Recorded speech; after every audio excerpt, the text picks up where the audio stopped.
Welcome to the Cognitive Crucible, produced by the Information Professionals Association. Our website is information-professionals.org, where you can find links and information about today's conversation and get access to members-only content. Join John Bicknell and explore all aspects of our generational challenge, cognitive security. The Cognitive Crucible is a forum that presents different perspectives and emerging thought leadership related to the information environment. The opinions expressed by guests are their own and do not necessarily reflect the views of or endorsement by the Information Professionals Association. My guest today on the Cognitive Crucible is Ben Kessler, who is the head of enterprise strategy and public sector at Meltwater, supporting a variety of government agencies leveraging Meltwater's suite to help with critical decision making and risk assessments in the information environment.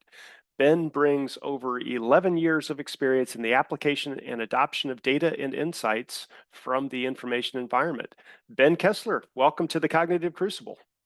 John, thanks so much for having me. Glad to be here. So the conversation that I'd like to have with you today, Ben, will cover a few topics ranging from some key measurement models that Meltwater has put into place, some lessons that you guys have learned from your private sector customers and the application of those lessons and models for operations in the information environment, and generally just some of the key takeaways that Meltwater's customers are passing along to you from transforming data into helping them with critical decision making. But as I typically like to do before we get into these kinds of topics, would love to get your hot take, if you will, on our strategic landscape, or if you like, the times in which we live.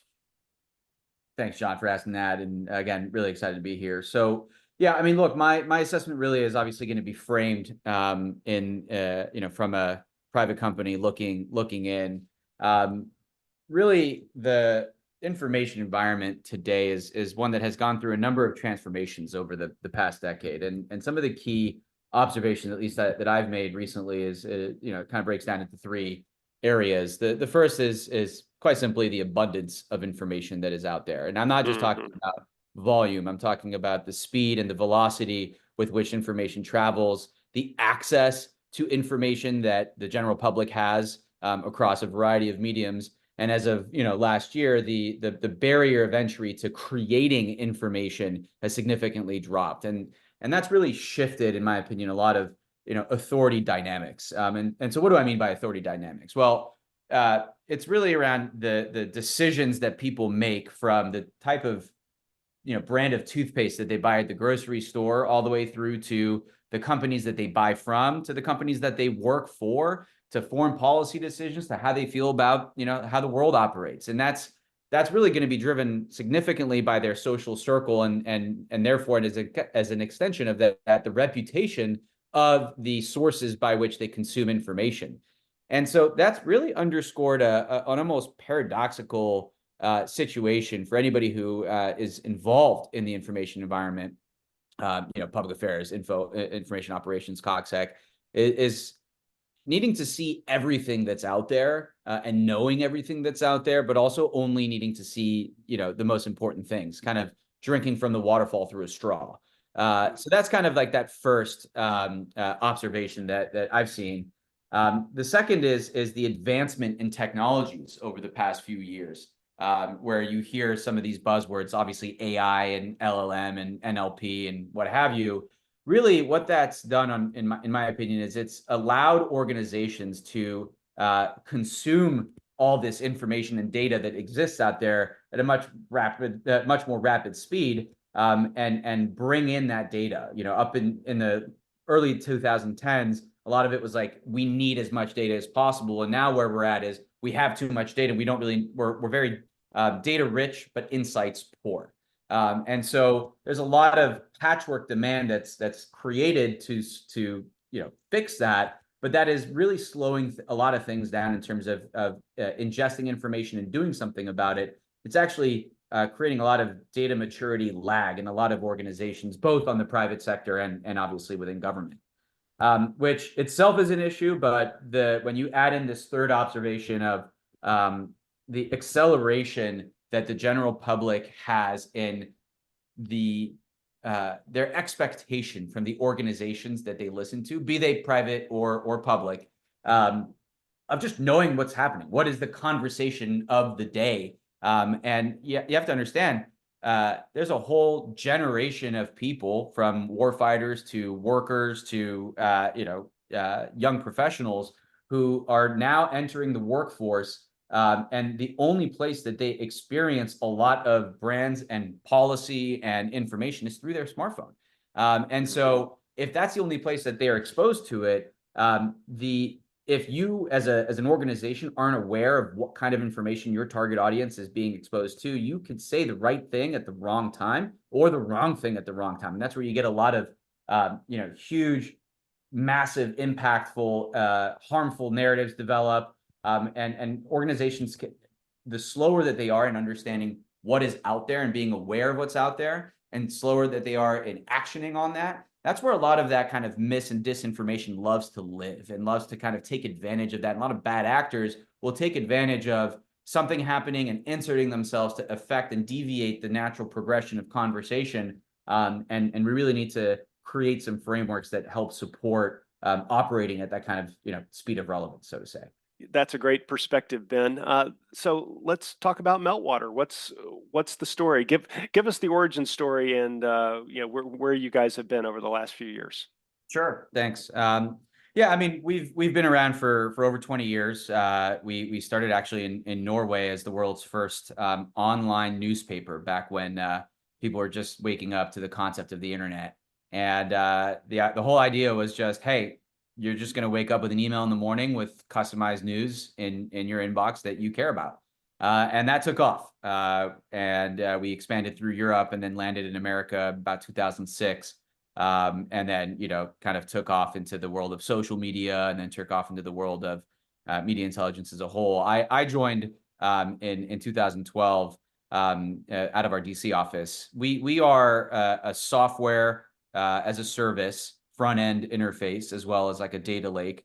And really, we track and monitor the world's largest publicly available information data repository. So that's going to be all news, all social media around the world, over 200 languages. And what's fun is we help you do things with it, right? So through that, back when I started, what we were trying to get out is just, hey, look, right now your clips, if you will, are handled by interns. And my background's in public policy, law, technology.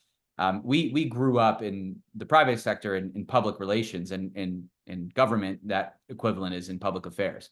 So that really is kind of the focus that I had over the course of, we'll call it 4 or 5 years, is bringing Meltwater to as many public affairs officers as I could.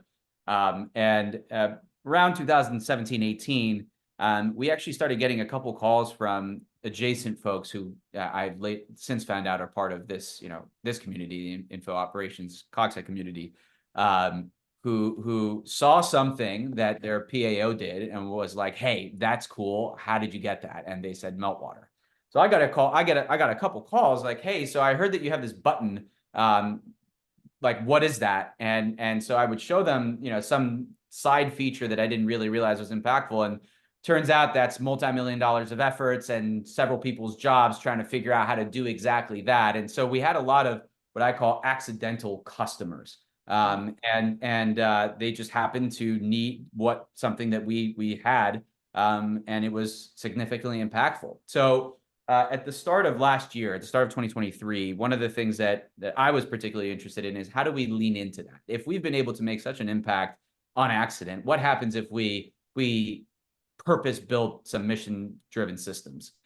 So I'll joined the Information Professionals Association, Phoenix Challenge, started learning and speaking directly to not just our customers, but their colleagues and the industry on the private sector side that surrounds this community, and really just kind of learn, what are people asking about, what are the problems, what are the challenges. And so we're really excited that this year, we're starting to roll out some of the purpose-built systems out there, bringing some models that we've learned in private sector into this, and kind of thinking about, like, what does this look like? One, as a front end platform for the operator. Two, as data that we can bring to bear. And three, kind of understanding, kind of how we reduce a concept we call time to awareness and time to action. So that's really the background of us, and some of the exciting things that I'm very personally looking forward and passionate about helping solve to the extent that we can, even if I play just a very small part in a much bigger problem. Yeah, when you were describing all that, Ben, I think about how this information in CogSec problem space is so, oh, what's the right word? Ripe, maybe, or yeah, is so amenable to like heterodox solutions or incidental solutions, like what you were just describing. Meltwater was originally created for solutions that were not relevant to information operations, but incidentally, you created something which has those types of benefits as well. And I think that this problem space, a lot of things that were developed for other purposes have incidental benefit or applications towards the information in CogSec problem set. And I'm curious, what could you give our audience, I mean, without disclosing stuff that you don't want to disclose that's proprietary or whatever, but could you give the audience a sense of the kinds of data sources that you guys are bringing into your platform to help generate these kinds of insights? Like, and just for example, like, do you guys use like the GDELT data source? And we actually had a conversation with the creator of the GDELT data set, a guy named Kalev Leetaru, a couple of months ago. We'll have a link in the show notes. But do you guys use GDELT, and what other data sources do you guys access? So I want to get into that. I want to just comment on something you just described, which is this kind of, a lot of times solutions are accidentally created and people fall into them. And I think that is particularly relevant here, even just, across DoD, for example, trying to grab at finding everything that's out there in private sector. And one of the things I'm particularly excited about is the strategy for operations and information environment framework that is kind of being thought about now to purposely build and create kind of a whole of government / whole of society effort. So it's great that we have a lot of wonderfully enterprising and capitalistic markets that solve problems and then find ways to monetize that and make significant impact. But I'm very excited at, hey, what happens when we really put our heads down on this, recognizing the significant challenge that some of our international threats and adversaries could potentially bring an impact on Western society. So glad that you observed that. To answer your question on the data side, yeah, I mean, we have hundreds of thousands of different news outlets and social media content, and then without getting into the specifics here, the breadth of data that we have, ranging from social media channels, your kind of classic Western, market specific and APAC social channels, to more closed door networks. These are all very different data things, if I could be very technical with it. Yeah, it's a technical term. Gotcha. Technical thing. No, but I mean, like, if you think about like a broadcast, like TV interview on whatever, insert your favorite news channel here, to the CNN.com, NewYorkTimes.com, FoxNews.com, Military Times, to a tweet, to a post on Reddit, to a Telegram post.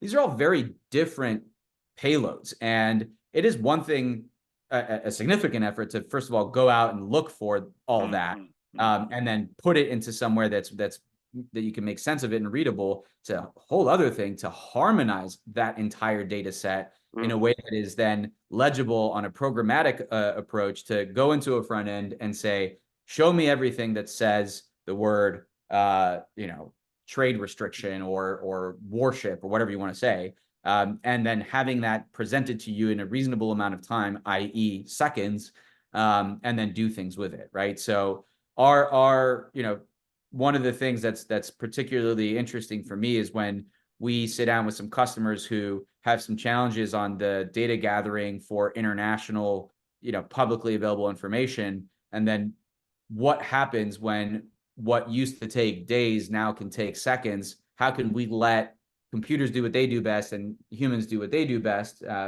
count versus interpret, and that unlocks a significant number of interesting use cases. Okay. Yeah. Excellent. So let's talk a little bit more about some of the models that you employ. So you guys have something that has a clever name, owned, earned, and organic model. Could you unpack this model for us? Yeah. So this model really was birthed out of some lessons we learned in the private sector world in kind of our teenage years, if you will, working with the Fortune 100 and 500 enterprises, and really our customer focusing on that more marketing, PR, strategic communications world. And the idea is that there's 3 orders of assessment that one can make in the information environment, at least from our perspective. You have owned, earned, and organic. Owned being kind of like the center of the circle, first layer, earned being that second layer, and third being organic.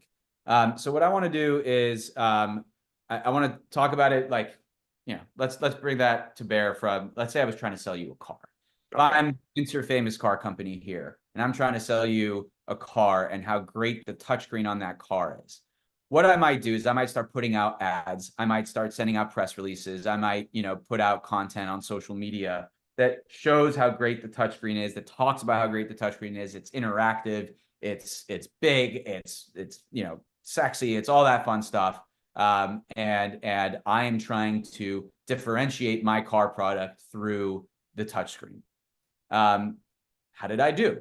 Right. So now we get into like, did we actually sell things? Right. So of course, the farthest, most concrete thing is ROI. How many more cars did I sell? But in between there, from a marketing standpoint, there's a couple things that we want to understand if we were effective and if we actually made an impact on that car sale. So the first is owned measurement, right? So owned is what I have. It is my social posts. It is my press releases. What happened to that? Did it get a lot of likes? Did it get a lot of views? Did it get a lot of placements? Did my audience grow? So on and so forth. That's that owned, direct ownership, content, and collateral. The second layer order is the earned side of things, right? So what did people do with my owned content? Did they share it? Did they retweet it? Did they post it on their own social channels? Did they start talking specifically with my hashtag that I'm using? Did they visit my website? Things like that. Did I convert? That's where you get into the earned side of things. That includes news content. That includes a variety of elements. Did I click on a banner ad? All that being earned information. Earned data that shows that, people were listening to what I was saying. So I said a lot, people were listening. The third part of that is going to be the organic side of things. So organic is, did I impact the conversation, the macro level conversation overall? So did people start talking about touchscreens more? When people were talking not just about like my product, but about cars as a whole, did the car industry have a change in conversations where before nobody was talking about touchscreens and now everybody's talking about touchscreens regardless of what car it is? Did I make an impact on the broader landscape of conversation to help bring about change in the information environment as I kind of take my hands off the wheel a bit with my activities?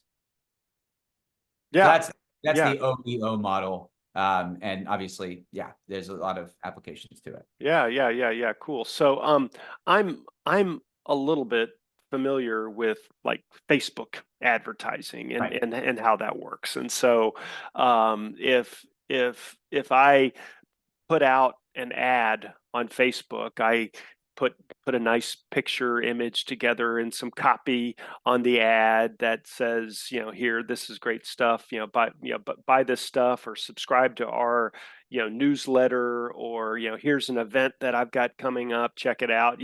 That's like the owned content. And if Yep. I push that out via Facebook's advertising platform, then I'm paying Facebook to put it in front of the audiences that I've defined on Facebook, right? Yep. I want to send this to like men only who are likely to be above a certain age that live in this geography, whatnot. You can define audiences relatively precisely these days, right? And so Yep. then if that audience, likes it and comments on this advertisement, which I'm paying for, then that sounds like that's kind of like earned uh, advertising, or earned uh, uh, what do you call it? Social feedback, right? Yeah. But then if people, like incidentally grab that ad and they repost it, and then other people start talking about it like outside of the original audience or something like that, then that becomes that kind of like organic sharing that you were talking about, maybe. Yeah, yeah, that's exactly right. When I take something and I say, "Hey, did you see this?" Oh, yeah, yeah, yeah. Or even in conversation, there's a lot of these ads that people see that go quote unquote viral. That's, obviously the dream, if you will, but Hmm. um, when it transcends, when the action is happening not on the owned content or directly involved with it, but it transcends that. It's making a Hmm. deeper impact. We call that message penetration or message pull through, around being able to say, yeah, my messaging affected the objective these ways, and here's how it changed the overall conversation. And obviously, there's a Hmm. significant application on the world of information operations as well. I'm happy to get into that as well if you'd like. Yeah, yeah, sure. I mean, let's definitely. So I mean, you set the stage here by talking about, buying a product, selling a car. Yeah. It's not that, this is easy, but I can envision that marketing assessment or advertising assessment and efficacy is a little bit easier on overt commercial uh, uh, contexts, because ultimately you can tie it back to sales, or revenue. There's something that's relatively objective that can be measured, and sophisticated ways of saying, this campaign had such and such effect, or this amount of lift and that kind of thing on Mhm. our bottom line, right? But try to take that into the world of influence, where you don't have that kind of objective dollars and cents kind of a ultimate goal. First of all, you're completely correct, but you'd also be pretty surprised at how much battling there is in trying to have, marketing and communications department saying, "I did this. That was my dollar." Okay, There's a sure. lot of back and forth that happens on trying to justify, quote unquote, justify their existence. Okay. So worry not that there is a similar challenge in private sector and in those worlds. But look, yeah, I mean, this can apply both in a kind of kinetic world and a non-kinetic world, right? And I'll use the example of like a joint exercise. Take whatever Balcatan or Arctic Challenge or whatever recent joint exercise we've done. And when we think about like, and this could be again an exercise, or it could be a campaign, it could be an influence, whatever it is. When we think about the strategic intent and posture that we are trying to bring forward and bring to bear, the question becomes, what kind of measurable outcomes are we looking to gain, right? So those questions would be, things like, who are we trying to reach? How do those audiences break down and differ? How do we define those audiences, right? Like you even said just now, John, I'm trying to reach men of a certain age and do these things. Like how are we defining them on social media? How do we identify them, and how do we know, that first of all, they've been exposed to that message, right? So we can pay for that, but we can also, not pay for that. There's a lot of different ways to do that. Or how do we know that it has resonated with those audiences that we've been trying to achieve? And so now we take that kind of question framework and we apply the OEO model on top of that, right? So our own content, that probably comes from both public affairs and IO, depending on who you ask. We were talking about a little bit about that before we started recording. And yeah, I mean, that'd be things like social content and posts on, LinkedIn and Twitter, et cetera. Or sorry, the artist formerly known as Twitter now. Okay, sure. Yeah. Um, Press releases, the key themes that we're trying to promote, press briefings, putting stuff up on DVIDs, you name it, right? Largely, this measurement is going to be a measurement of MOP, measures of performance, right? So this is what we've done. This is our output as a function. Then you move into that second level, into the earned content, right? So this is where we get into more of the MOEs, or measures of effectiveness. Here's the outcomes that we've driven from our output.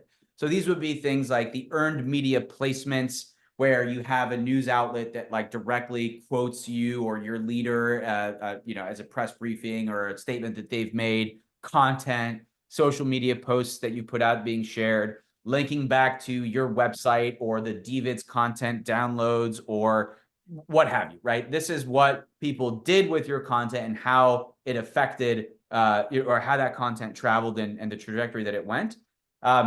And then we get into that organic content. And this is where we really go from a MOE to more of an assessment of the impact that the activity, the campaign, or whatever it is, the support that we provided an exercise had. So if our key objective, thinking backwards from like what is the closest thing to sales of a car, that would kind of be key objective, right? So key objective was the commander's intent to reinforce the resolve of the U.S. and its allies and partners, or we're prepared to adapt to any environment. We can be wherever we want, anytime, at a place of our choosing. Whatever the goal is for the thing that we are doing, and the support that the cognitive operation is having to that objective. We think about that as like the end goal.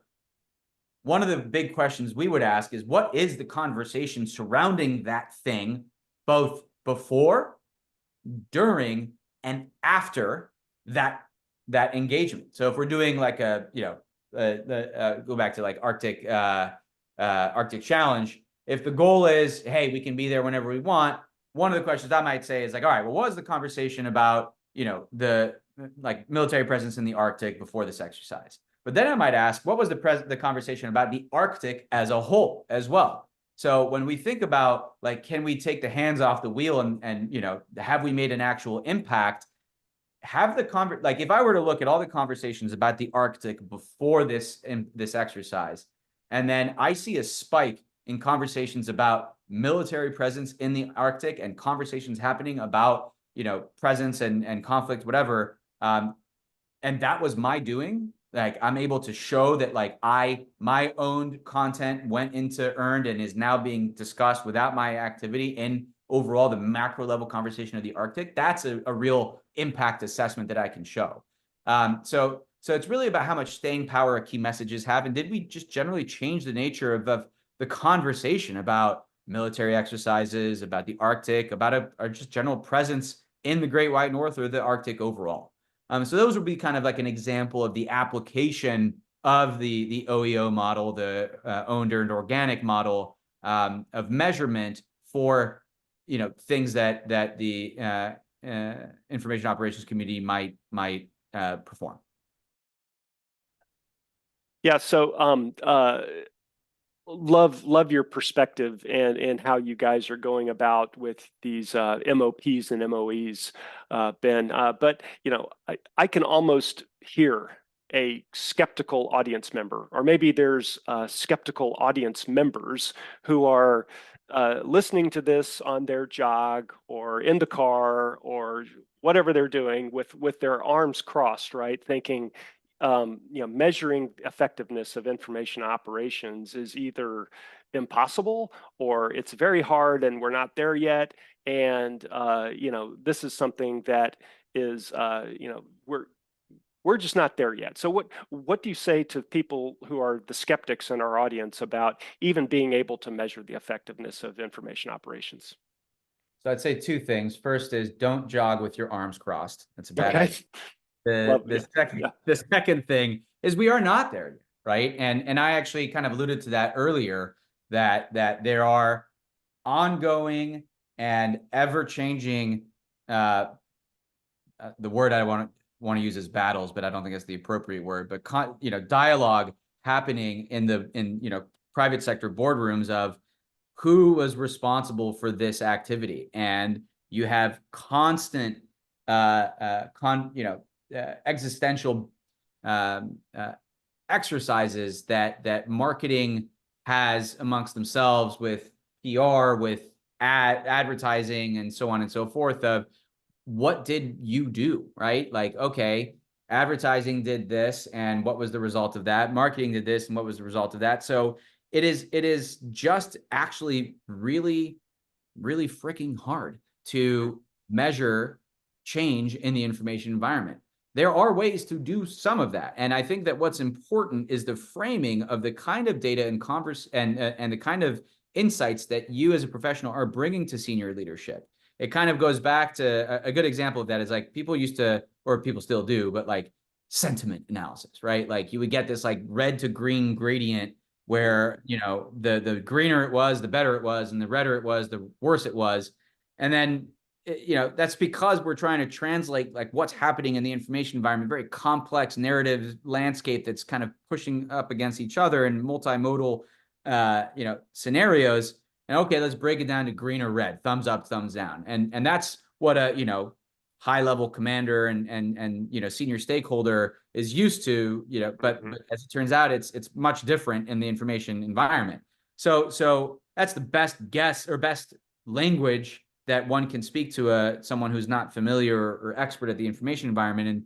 And I don't think it's enough, right? So yeah, to go back to your question, it's not just about being able to measure the impact. It's about using the data that is available to blend that art and science of making recommendations that's backed by data for why you are making the recommendations on an action that you're taking. It's not just the data, it's the trajectory of a narrative. It's understanding whether that trajectory is flagging that it's going the right way or the wrong way. It's looking at previous things and previous events and saying, hey, on the last major event, all these characteristics were present. We're only seeing 4 out of those 12. We should probably not say something lest we want to call attention to it. That's my recommendation, sir or ma'am. Like these are where you start to leverage and enable data-driven decision-making. You're not having the data do the deciding. That's still your job,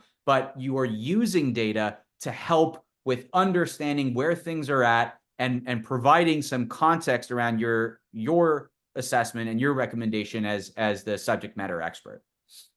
Wow, that's awesome stuff. I think the answer to this question is yes, but just back up to the top of Meltwater's origin story. So you guys started off on the commercial side, and you here relatively recently, within the past 2 years, you started getting some customers on the national security side, which, based off of what you were saying, sounded maybe a little bit unexpected, but there it is. But are you finding that the projects that you're working on, the things that you're learning, the feedback you're getting from your national security customers is then feeding back into your commercial work as well? Like there's benefits from your national security work feeding into your commercial work and vice versa? Love that question. So just one quick clarification is we've actually been in the public sector for about 8 years now, Okay. but we grew up in public affairs, right? Gotcha. Now this, the information operations community, that's a bit more recent. That's the, past 2, 3, 4 years. Those accidental customers I was talking about. The answer to your question is absolutely. I think that, interestingly enough, whereas government typically has a lot to learn from private sector and some of the things the private sector has stood up over time, data consumption being one of them and making sense of it. On the flip side of that, especially in the national security space, the world of information operations, more specifically mis and disinformation, or what we call harmful narratives as a whole, right? Regardless of whether they're true or not, if they're harmful, it's something to be known about.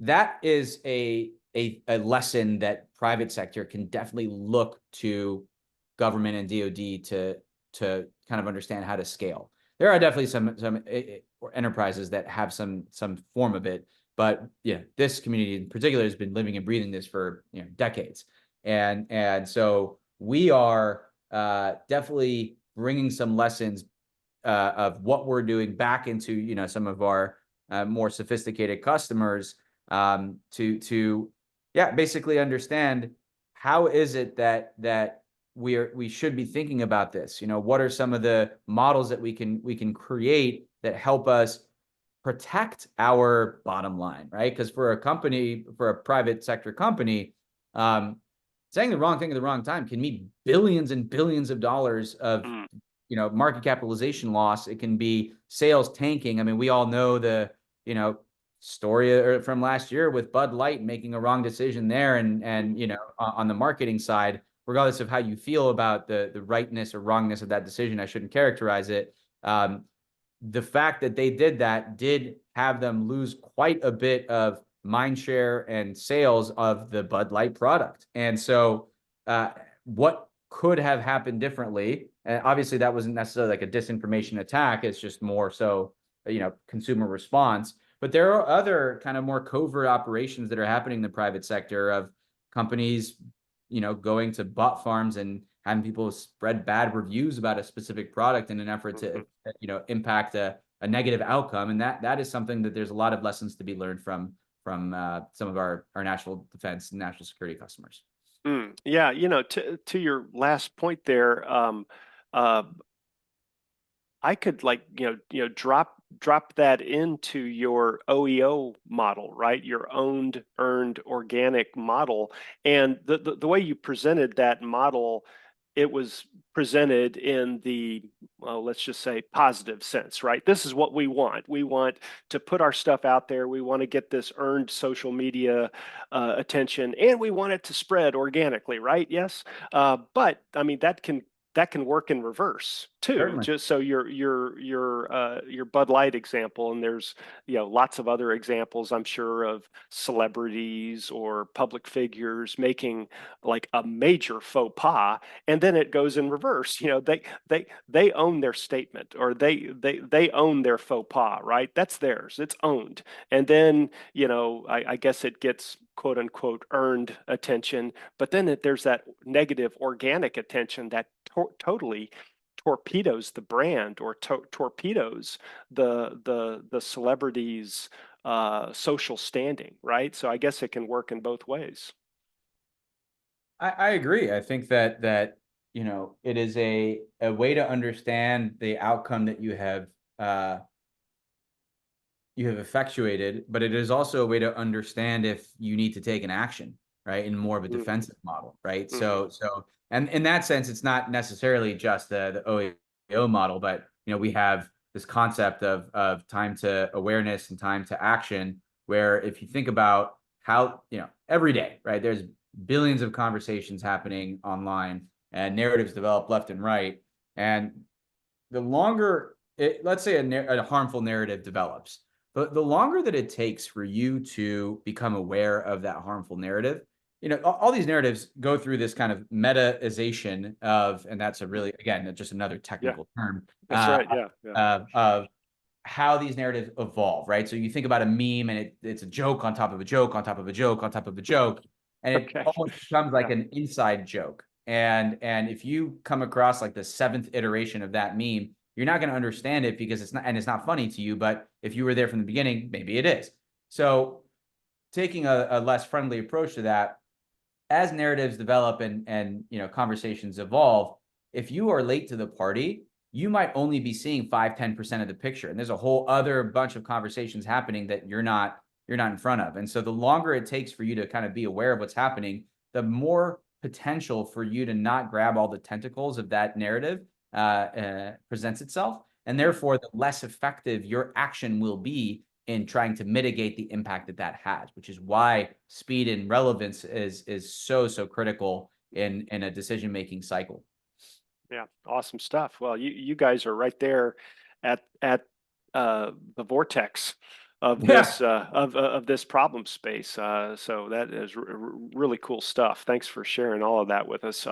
So maybe let's move into a lightning round and start closing it out. So lightning round, let's go 30 to 60 seconds or so per response, something along those lines. I'll do my So the best. very first lightning round. Sense, make sense, act. So for me, sense makes sense act is this interesting DoD concept that I agree with holistically. We've expanded that to 5, not 3. For us, it's detect, alert, analyze, assess, and act. So the detect is, hey, this is what's happening. This is out there. Alert is like informing yourself about it, right? So there's the detection part, there's the alerting part. These are 2 slightly different workflows. Analyze is how big of a problem could this be? And then assess is this my problem if it's a big problem? And then lastly, act is actually do something about the problem. Second lightning round. Innovation. So my opinion is that the government is, the US in particular, is kind of faced with a lot of regulations for how it can innovate in this space. And the result of that is we're pretty slow and we're playing a lot of catch up because we're the good guys. There's a lot of formalities that need to go into procurement and to making sure that things are relevant. But there's another side of that sword, which is by the time a lot of scenarios where by the time the technology is procured, it's already out of date, and the bad guys do not have that same kind of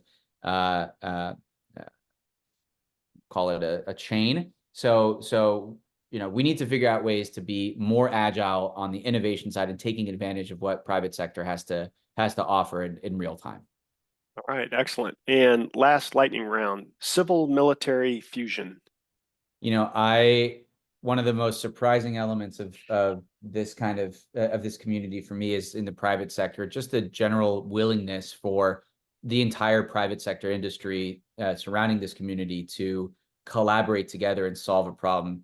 There's a lot of frenemies in the private sector, but being able to kind of say, hey, 1 + 1 = 3 for here, here, and here. Let's see what we can do and make some really good things happen. Meltwater's been really, leaning heavily on this with a lot of the other folks part of, the industrial base here. And I've seen that more here than in a number of other places. So it's really invigorating and exciting to see what can happen when there's good fusion between civilians and then obviously bringing that to bear for military. Yeah, cool. So Ben, we have a lot of students and researchers who listen to this podcast. What is a fruitful research question that an interested student might take a crack at that is maybe related to some of what we've been talking about? So I think I'm going to take that in the world of the evolution of the information environment. One of the things that I've started seeing is this kind of diaspora of opinion and content that's going from what it, as we mature from as a digital society, from what we have had, which is kind of these centralized, quote unquote, town squares, Facebook and Twitter, and in some situations, Reddit, where everybody's kind of participating together to almost closed door networks. And people have moved those conversations away from the public eye and public domain. And the question I'd be interested in understanding is, where are those conversations going? What are the networks? What are the areas that are those conversations don't stop happening? They just started happening somewhere else. And with a lot of the changes that we've seen in social media, where are those conversations going? All right, excellent. So students and professors out there, get to work on that. That sounds like it would yield some fascinating results. Finally, Ben, could you suggest a book or some online materials that interested audience members might check out if they want a deeper dive into some of these topics? Yeah, sure. So for me, I'm a big fan of newsletters. One of the newsletters that I really pay attention to is Carpe Datum. It's by Fed Data Prospector, and they kind of just outline, all of the things that are data and analytics within DoD and in public sector. So I get a lot of really interesting things coming from that newsletter. The Cambridge Disinformation Summit and generally a lot of our FFRDCs like Arliss and George GTRI and Brown. And some of the work that we're seeing coming out of their content is really, really fascinating for me. I also loved kind of just reading the UK's framework, Resist, and then its second iteration, Resist 2. And then I've also found that the World Economic Forum and some of their global risk reports is just providing some great reading and sources, both first and, kind of direct research as well as findings on disinformation as a whole and how the private sector is kind of starting to wake up to narrative attacks as a whole. And it's just generally very interesting content. All right, dynamite stuff. We'll have links to those resources and other items that you've mentioned during the podcast in our show notes for interested audience members to check out. And with that, Ben Kessler, thank you so much for being a guest on the Cognitive Crucible. Thanks, John. Talk to you soon. The Cognitive Crucible is the only podcast dedicated to increasing interdisciplinary collaboration between information operations practitioners, scholars, and policymakers.